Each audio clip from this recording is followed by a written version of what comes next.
2 jumbo jets. 583 people. The deadliest air crash of all time.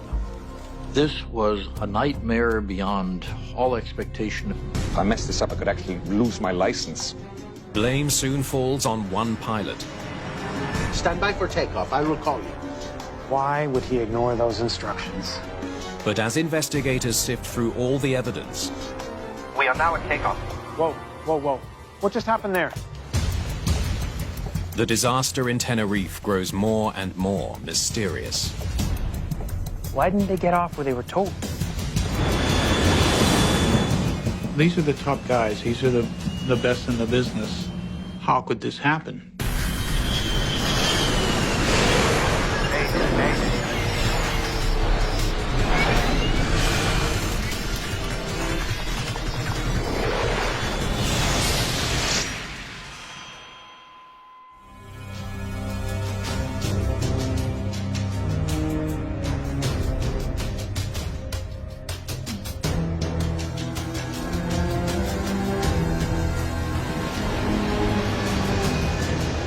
Sunjet 282, proceed directly to runway, backtrack, and hold.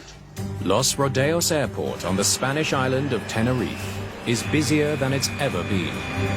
BA 783, hold short of the runway and stand by for taxi clearance. The controllers are swamped.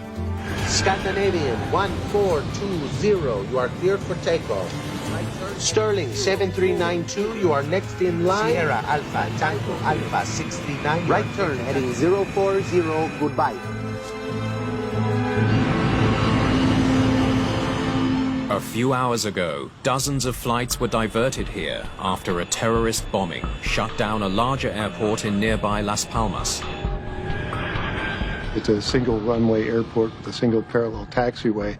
And because of a terrorist event in the region, they had much more traffic than I'm certain that they would normally see. Sterling 7392, taxi to the runway and exit at taxiway Charlie 3. They were dealing with aircraft that had been delayed for a good part of the day, and now there was a sense of urgency to get them out and safely on their way. With so many planes parked on the taxiways, the controllers instruct departing flights to taxi along the airport's only runway to get into position for takeoff. One of the planes waiting to get to Las Palmas is Pan Am Flight 1736. Must be getting close. Sure hope so. We're ready for the beach. 39-year-old Robert Bragg is the first officer. After we got to Las Palmas, we were supposed to have a day there, and then fly the airplane to Paris and have a day off, and then back to New York. So it was supposed to be a very good trip. His captain is Victor Grubbs. Flight engineer George Warnes completes the highly experienced crew. Pan American World Airways was not only a pioneer, but they were the one we all looked up to tremendously. Those of us who wanted to be pilots and who later were always had that fantasy that we might someday fly for Pan American. So they were the creme de la creme for so many, many decades. The Pan Am crew is ready to get back in the air, but they can't taxi to the runway. A KLM 747 has stopped in front of them to refuel. We were about 12 feet short of getting around them. We were all on the same radio. I asked him how long would it be for him to finish fueling. He said about 45 minutes. You're trying to get your passengers where they want to go, and now KLM wants more fuel. And it's just one of those things. It gets frustrating. These irritations are small, but at the end of a long day, they begin to add up. Not even a sandwich? It's been a long day for the 378 passengers on board the Pan Am airplane. The flight started in Los Angeles before stopping in New York and now in Tenerife. They had been on the airplane 12, 13 hours, so they were getting tired. The passengers have no idea how long the delay will last. KLM was our big concern, and we found out his fueling would be finished. Tenerife KLM 4805, we finished refueling, requesting clearance for startup. The KLM aircraft is finally ready to roll. Both 747s should be back in the air soon. Clipper 1736 requesting start clearance. I said, okay, Pan Am is ready to start also. Clipper 1736, You are clear to start.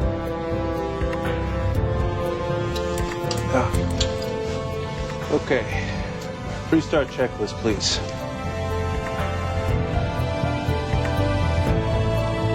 Ladies and gentlemen, the flight deck once again. I'm happy to say we've been finally cleared to get moving. We should have you in the air in about 15 minutes from now.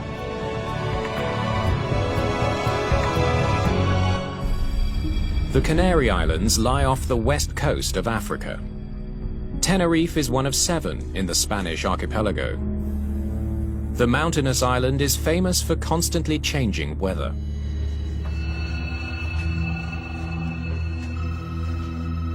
can't see anything out there. A fog bank rolled in, and visibility went down to almost zero. Clipper 1736, clear taxi into the runway following the 747 from KLM. Clipper 1736. To expedite the departures of both KLM and Pan Am, they taxied both on the runway at the same time to put them in a position where they would be ready for a departure.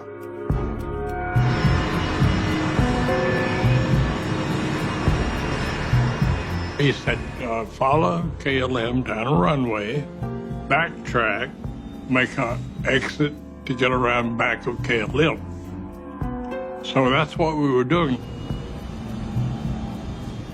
Once they get in the air, the flight to Las Palmas should only take about 25 minutes. KLM 4805, how many taxiways did you pass? I think we just passed Charlie 4 now. Okay. The KLM 747 will be the next plane to take off. At the end of the runway, make 180 and report ready for ATC clearance. Ya después de estos dos, ya terminamos. First Officer Bragg is unfamiliar with the airport. He checks a runway diagram to help find their turning.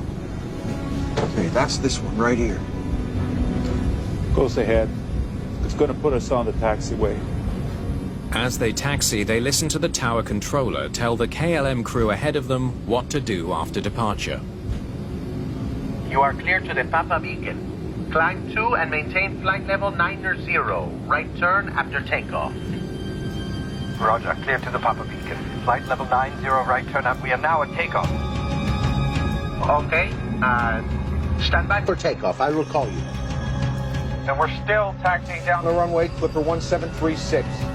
Papa Alpha 1736, report runway clear. Okay, we'll report when we're clear. Thank you. The Pan Am crew will be turning off the runway in just a few more yards. But now something's wrong. First Officer Bragg can see a plane through the fog. I think he's moving. Now I looked up and there he was coming down the runway. It was very obvious that he was moving because his landing lights were shaking. Look at him. That idiot's coming. Saw KLM too. Get off. Get off!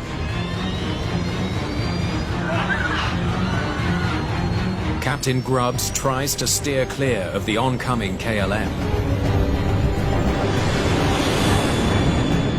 But it's bearing down on them at nearly 200 miles an hour.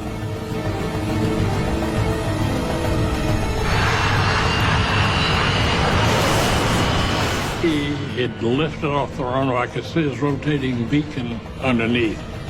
Get off, get off, get off!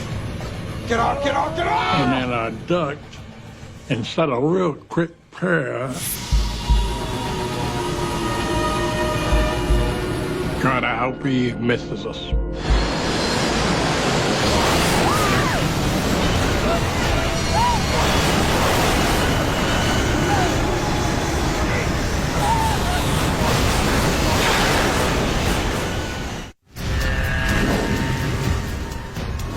The unimaginable collision between two jumbo jets has turned a runway in Tenerife into a disaster zone.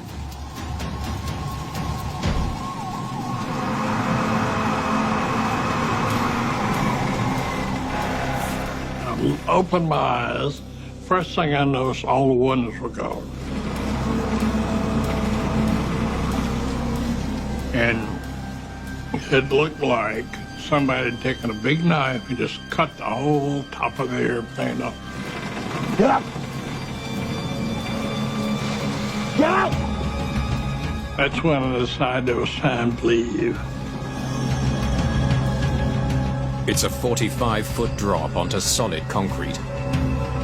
And it just jumped right over us. I didn't even think about it.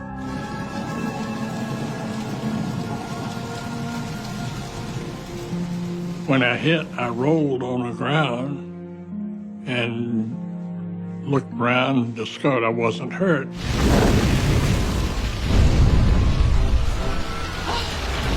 Some passengers in the shattered cabin of the Pan Am have also survived. Get out! They're desperate to get off the plane. The airplane was totally burning. There were flames probably 200 feet high. An opening in the fuselage offers the possibility of escape, but there are no emergency slides. The long drop to the runway could be fatal. With the plane engulfed in flames, it's the only way out. We're gonna have to jump! I thought the airplane was going to blow up. And I yelled out and started jumping, and they did.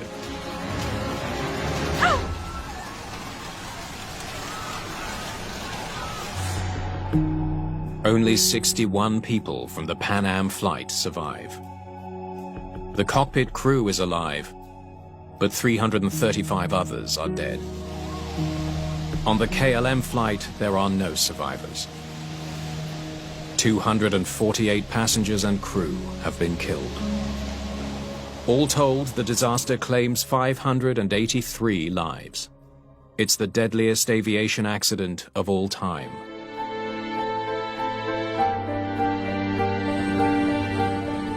$583 people, with only a few getting out on Pan Am. This was something that we really had not contemplated when we started building bigger airplanes. Nobody ever thought, what if we lost two of them in a collision on the ground? This was a nightmare beyond all expectation. The next morning, investigators from Spain, the Netherlands, and the United States are on the scene. We didn't have a whole lot of experience with 747s crashing at that point. So for an accident investigation standpoint, it was going to be as big a deal as you can get. Pan Am clearing the runway, KLM on its takeoff roll. Someone messed up. They face a huge task, trying to untangle the chain of events that led to this catastrophic runway collision. The search for the black boxes begins immediately. The recorders could hold important details about what was happening in both cockpits. Voice recorders, in this case, were vital. You had two airworthy aircraft coming together on the runway. So the events leading up to that, were key. It was busy. Controllers had to get almost 50 planes off the ground in just a few hours. Investigators know that Los Rodeos Airport has no ground radar to help controllers track planes. At a busy location, it's unusual for a controller to have to work without ground radar. It increases the stress a little bit in the tower. There's no question that the small airport was dealing with more traffic than usual. Was it too much for controllers to handle? Did they make a fatal mistake? A visit to the tower is the obvious next step. We've never been that busy. And, the planes were parked here and here. They had to use the runway to taxi into position one at a time. They were actually having to park aircraft on the taxiway, the only taxiway that they had, and therefore kind of deviate from their standard operating procedures. And anytime you do that, unfortunately, things get a little bit riskier. So I instructed KLM to taxi to the foot of the runway, make a 180, and wait for takeoff clearance. At the end of the runway, make 180 and report ready for ATC clearance. And a couple of minutes later, he reported that he was in position here. KLM is ready for takeoff, waiting for ATC clearance. When KLM had turned around at the end of the runway and was in position for takeoff, we call that line up and wait. So they are waiting for takeoff clearance, which will equal a clear runway. And then I had Pan Am move up the runway right behind the KLM. Papa Alpha 1736, report runway clear. Okay, we'll report when we're clear. It's true we were busier than we've ever been before, but we were managing. We were getting the job done. It's becoming clear to investigators that the cause of the Tenerife tragedy goes beyond a busy airport. Controllers had a lot to do, but they were not overwhelmed. There must have been other factors at play. ¿Qué fue eso? In accident investigation, we learned a long time ago that there is never ever just one cause, and there are a multiplicity of moving parts on this. I couldn't actually see what happened. A thick fog had rolled in. Visibility was almost zero by then. This particular airport had a unique characteristic in that it was high enough so that you would get actually clouds rolling in across the runway. KLM 4805, how many taxiways did you pass? The controllers looking out the window could not see any aircraft that were taxiing either on the taxiways or on the runways, and instead had to rely solely on transmissions from the pilots to report whether or not they were clear of the runway. Investigators know that if the controller couldn't see the airplanes through the fog, his instructions to the pilots would have to be crystal clear. They gather recordings from air traffic control. Perhaps the tapes can paint a better picture of what really happened. That was the key to the whole investigation. Where were the aircraft on the runways and what was being said along their path down the runway. Get off! Get off! Get off!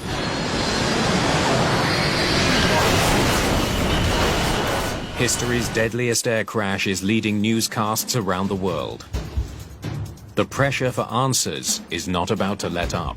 We knew we had a tremendous task on our hands to solve this accident.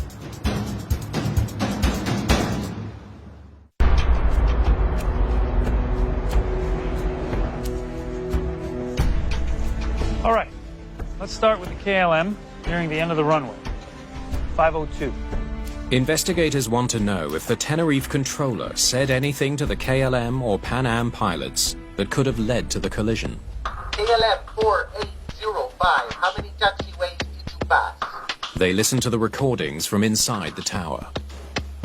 I think we just passed Charlie 4 now. Okay, just past Charlie 4, right here. KLM captain Jacob van Zanten and his first officer Klaus Meurs taxi up the runway in thick fog.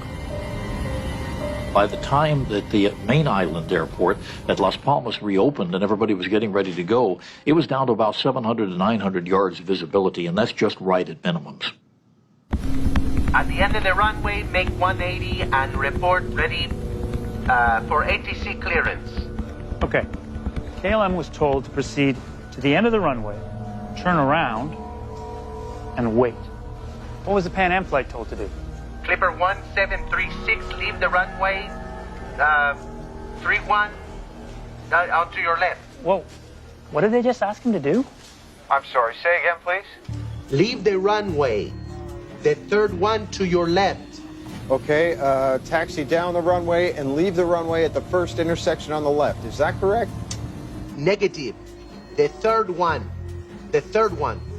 Whenever we look at the question of whether or not the air traffic controllers in the tower, the two gentlemen in the tower, were giving clear instructions, you got to remember we have kind of a linguistic problem here, because these were two Spaniards who speak Spanish as their native language attempting to speak in aviation English to an American crew and to a KLM Dutch crew. He's on an active runway, and he doesn't know if he's being told to get off here, here, or maybe here. There seemed to be some confusion with as to what exit they were supposed to take. And I have a feeling part of that had to do with the accents involved. Maybe I'll ask him again. Would you confirm that you want Clipper 1736 to turn left at the third intersection? It takes an extra effort, but the controller eventually makes himself understood. The third one, sir. 1, 2, 3. The third one, third. The controller's accent may have been another complicating factor for pilots in an unfamiliar airport on a very busy day. But for investigators, it's not enough to explain the crash. They need to keep digging. 1, 2, 3. This is where they were told to get off, and they clearly understood. But they moved past C3. Why didn't they get off where they were told? The Pan Am plane taxied past the third exit. Why did it stay on the runway? For more insight, investigators examined the geometry of the turn the Pan Am pilots were asked to make. That leads to a surprising discovery. So we have a 148-degree turn here, followed by another one here. Leaving the runway at the third intersection would have required two very sharp turns, both tighter than 90 degrees. That's practically impossible. 747 is a beast. This is a big, big airplane. You just can't turn it on a dime. So a crew is going to always be reluctant, an experienced crew especially like Pan Am's, to take a turn if it doesn't look logical to them. And this one did not look logical to them. All right. So the collision happened here. So he obviously passed C3 and was headed for C4. Instead of leaving the runway at an exit that required two very difficult turns, the Pan Am crew headed for the fourth exit. It was further along the runway but provided a much easier turn. If you see C4, it's the only taxiway going off the runway at a 45-degree angle. The other C3 would have not done what we need to do. So I could see how that would definitely have induced the Pan Am crew to think that Charlie 4 was the exit that they were supposed to turn at. In the fog, the KLM crew would not have been able to see that Pan Am 1736 was taxiing past the C3 exit as they waited for takeoff instructions from the controller. KLM is ready for takeoff, awaiting ATC clearance. The first clearance they were asking for was a air traffic control route clearance, which tells pilots how to get from the airport that they were at, Tenerife, to their destination airport. The air traffic control recording suggests the KLM crew knew the correct procedures and was following them. You are clear to the Papa Beacon. Climb 2 and maintain flight level 90. Right turn after takeoff. Sounds fine. Roger, clear to Papa Beacon. Flight level 90, right turn out. We are now at takeoff. Okay? Stand by for takeoff. I will call you. It's kind of a verification between the controller and the pilot that they are doing what they should be doing. He's telling the tower he's in takeoff position, but he's been told to wait for takeoff clearance. So why does he start his takeoff roll? Investigators are mystified. Nothing on the tower recording can explain why the KLM crew started down the runway before they were cleared to do so. The question then was, you know, once you get over the horrific nature of it, say, how could this happen?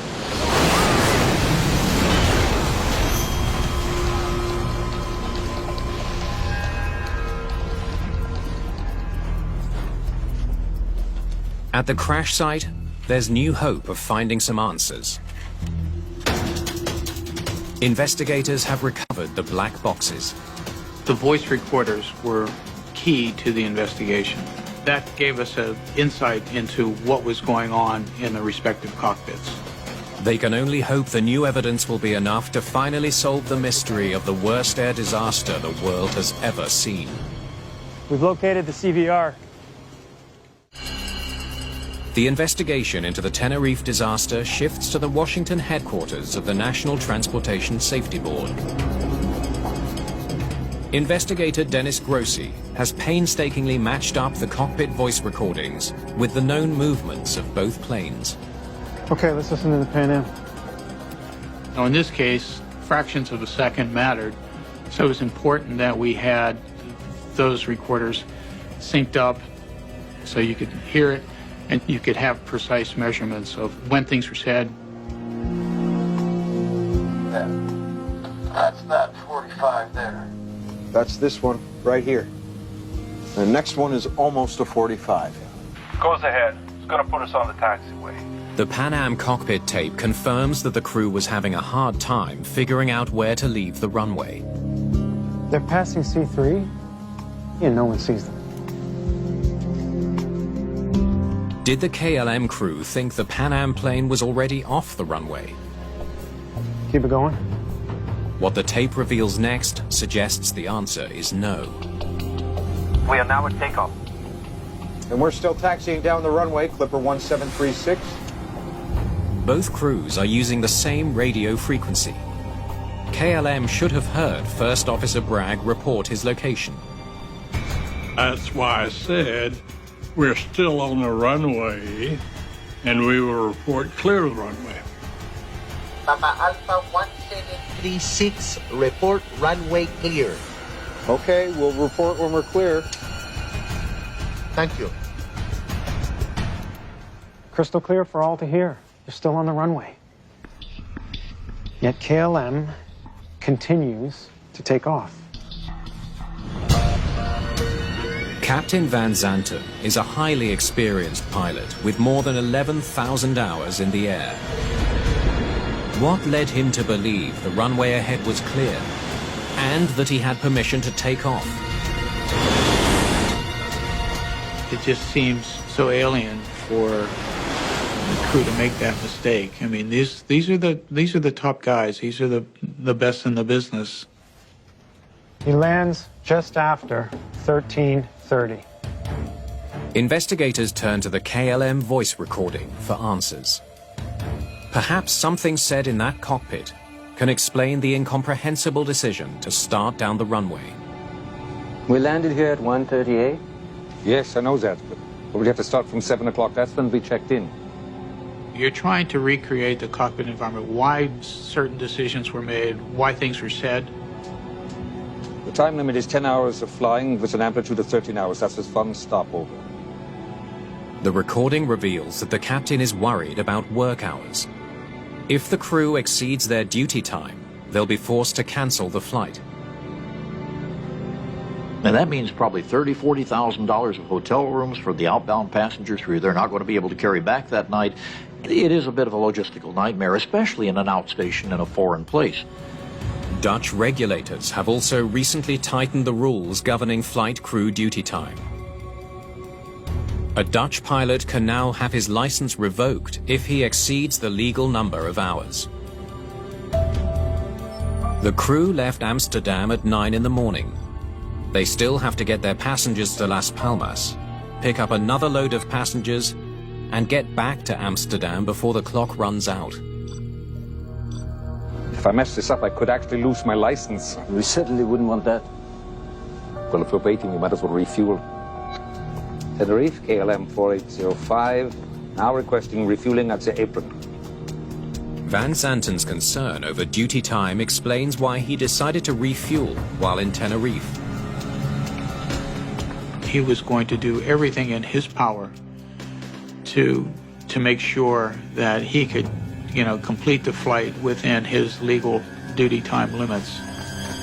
But then, a short time later, the airport in Las Palmas reopens. To all aircraft, Las Palmas has reopened. You may ask for startup and clearances at your discretion. And Van Zanten's plan backfires. Refueling takes much longer than expected, And now he can't move until it's done. When Las Palmas reopened, here he is, sucking on a fuel hose instead of starting the engines and moving. This is Clipper 1736 requesting startup clearance. Van Zanten's decision has a huge impact on the Pan Am flight as well. The KLM beside you has requested a refuel, and it doesn't look like you're going to get by him. The Pan American 747, they didn't have enough wingtip clearance. You gotta be kidding me. Roger, Tenerife, Clipper 1736. The other captains were unhappy with him because he was the cork in the bottle.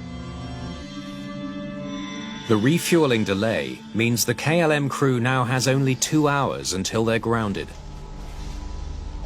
Half hour to taxi, half hour to get there. An hour to swap passengers and get back in the air? It's tight. And guess what? The weather's getting worse. KLM 4805, you are clear to taxi to the runway. The question facing investigators now is, did the rush to get off the ground in worsening weather cause the KLM crew to jump the gun? So he taxis to the end of the runway and does his 180. We know this from the tower tapes. Can we hear it from that point, please? Body gear disarmed, landing lights on, checklist complete.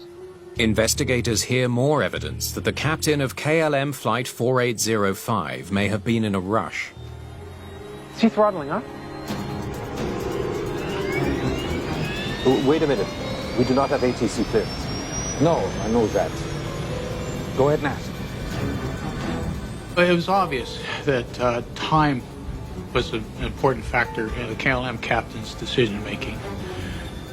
He wasn't going to waste any time once he got to the end of the runway. KLM is ready for takeoff, waiting for ATC clearance. So he requests ATC clearance. We're about a minute from the collision. When the first officer asked for the clearance, he was asking for the air traffic control clearance, completely separate from the clearance to actually roll this 500, 600,000 pound monster down the runway. You are clear to the Papa Beacon, climb 2 and maintain flight level 90. Right turn after takeoff.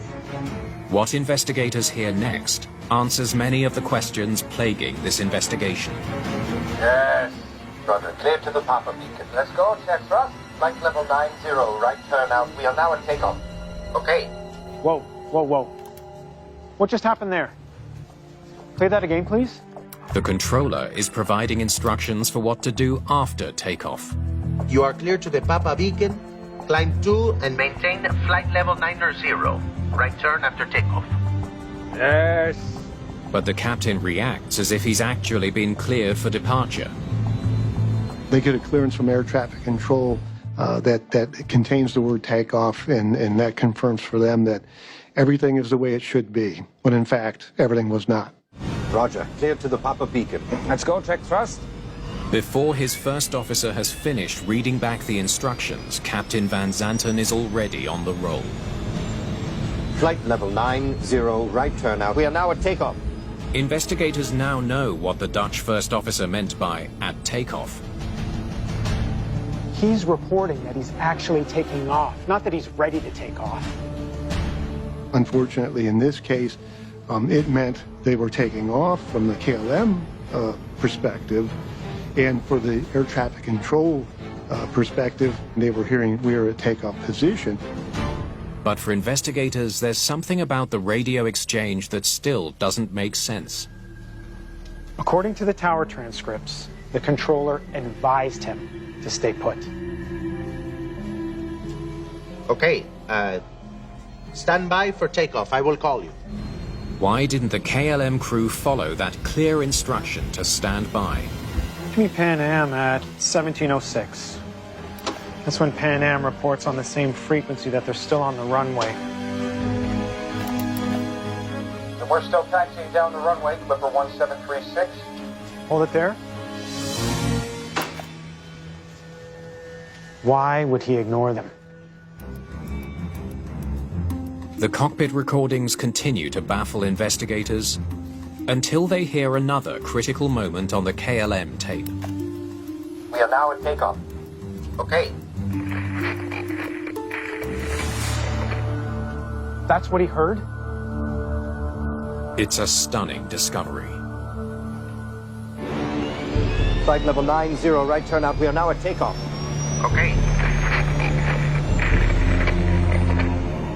The two warnings to stay put were never heard in the KLM cockpit. The tower and the Pan Am flight both made their critical calls at the exact same moment.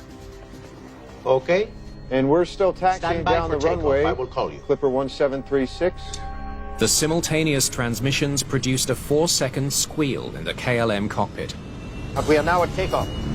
Okay. Stand by for takeoff. We're going. Clipper 1736. The crew heard only one word, okay. Unfortunately, this happened during that pause after the controller says okay for KLM. They had no opportunity to hear the controller saying standby for takeoff, nor were they able to hear, because they were speaking at the same time, the Pan Am crew reporting that they were still on the runway. So what's next? There's one final transmission recorded in the KLM cockpit. Papa Alpha 1736, report runway clear. It should have alerted the crew that another plane was still on the runway. Okay, we'll report when we're clear. Thank you. Only the flight engineer seems to have understood it. Is it not clear then? What did you say? Is he not clear then, the Pan American? Oh, yes. The pilots ignore his concern and miss their last chance to avoid a disaster that will claim 583 lives. Oh, damn it!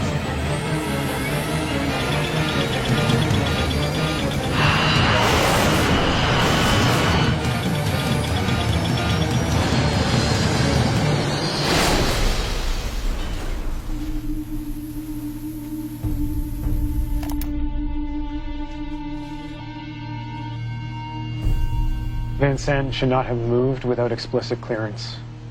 You learn that in probably the first or second lesson in aviation. Do not take off unless you get a clearance. Investigators dig into the career of Captain Van Zanten. They're looking for anything that might explain why an experienced pilot would violate such a fundamental rule. This guy was a superstar. They learned that Van Zanten was one of KLM's top pilots. He was the face of the airline, the director of flight safety, and head of the flight training department. How could a human being with so much intelligence, so much capability and experience and position, and the director of safety, how could he fail like this?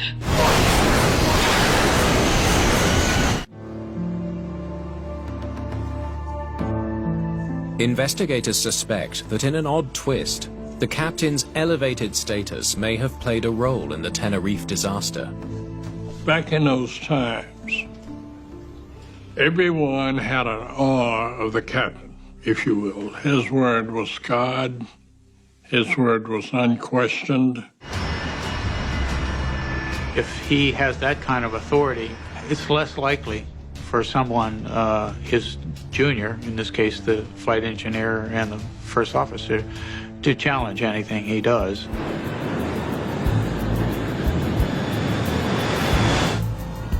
Okay, we'll report when we're clear. Thank you. Is he not clear then? What did you say? Is he not clear then, the Pan American? Oh, yes. The conversation in the KLM cockpit leading up to the accident seems to support that notion. But Van Zanten's esteemed status doesn't explain the most troubling question of all. Why did he believe it was safe to take off in the first place? Logically, you should make extra clear that, hey, we're taking off. Is the runway clear?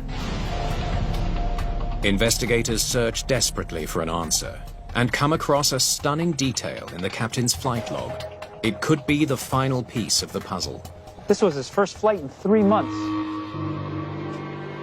Records show that Van Zanten's cockpit hours had dropped dramatically in recent years. He was spending most of his time in a simulator, training other pilots. The simulation is interesting because when you spend a lot of time as an instructor in a simulator, it's an artificial environment that we try to make as real as possible. Okay. Checklist complete. Let's go. Thrust. Flight simulators do a remarkably good job at recreating the experience of a real flight. But there is one very important element missing. There is no air traffic controller in a simulator. His focus was on training, and there was this difference in the way you treat air traffic control communications in the training environment versus the real world. Okay, let's go. Thrust. V1. Here we go. Take off thrust. Rotate. Okay, let's go. Take off thrust. Thrust. Go. All the time you spend in the simulator works against him. Climb 2 and maintain flight level 90. Right turn after takeoff. Roger, clear to the Papa Beacon. Let's go. Check thrust. Jacob Van Zanten's attempt to take off without a clearance resulted from his time in the simulator, and that he kind of reset himself. He was his own clearance authority in the simulator. And then 2 separate radio calls that should have told him the Pan Am was off the runway cancel each other out. Okay. That's time for takeoff. We're going for 1736. The world's deadliest airline accident is now all but inevitable. I think he's moving. Look at him. That idiot's coming. Basically, we had a captain who wanted to get off the ground as rapidly as possible. Oh, damn it!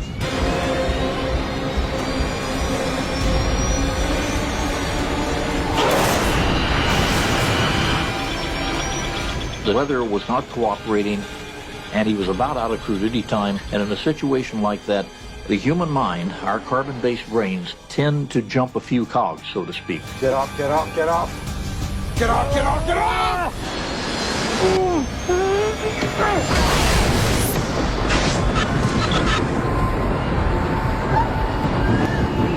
He had a gun cocked and loaded by various factors, and he was the one that pulled the trigger, but you have to take them all in connection.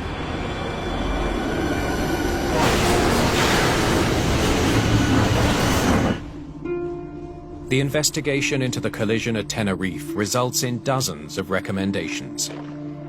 Few aviation accidents have triggered a greater number of significant changes. That's what began to be the seed of training for what we later called crew resource management, where we said to the captain, we're on to you, bub. You're a human being. You can make mistakes, even when you have no intention to, and even when you're completely qualified.